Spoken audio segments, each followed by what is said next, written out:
In case you missed it, here's a 1-minute summary of what they originally announced. Unity traditionally operated on a subscription-based system, pay per month for use of the system. If you're a hobbyist, you can use it for free.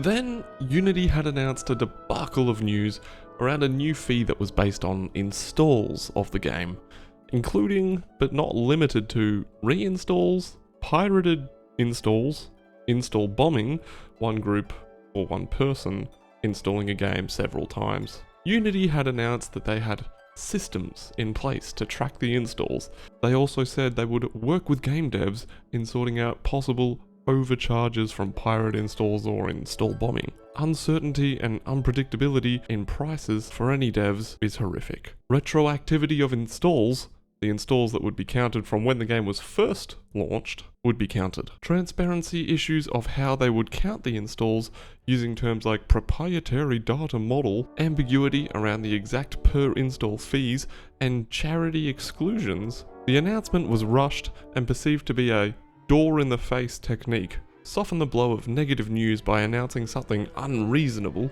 expecting it to be refused, to then ask a small request that seems a bit more reasonable. Now that we have a bit of distance between Unity's controversial announcement, do we see a bit of fallout?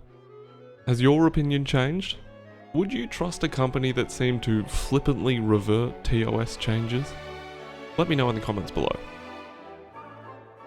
A coalition of game dev companies have united in opposition to Unity's recent changes. As you can see here, a bunch of studios have all posted their own form of communication.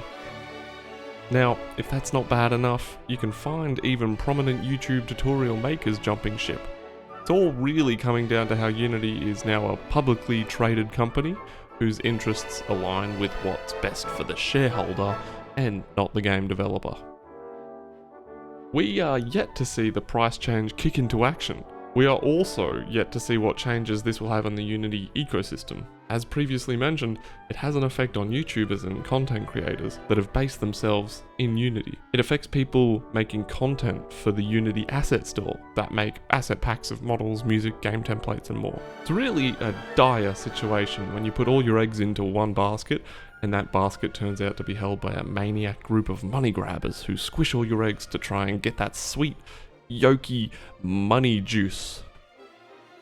There are still positives though.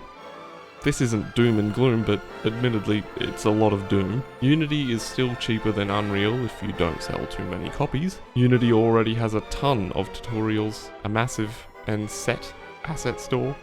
Unity will hopefully level out its massive debt that it has accrued over the recent years, and if all things go well, it will continue to grow. If there ever was a playbook titled How to Single-Handedly Sabotage Your Company's Reputation, Unity seems to not only have read it, but decided to write a sequel.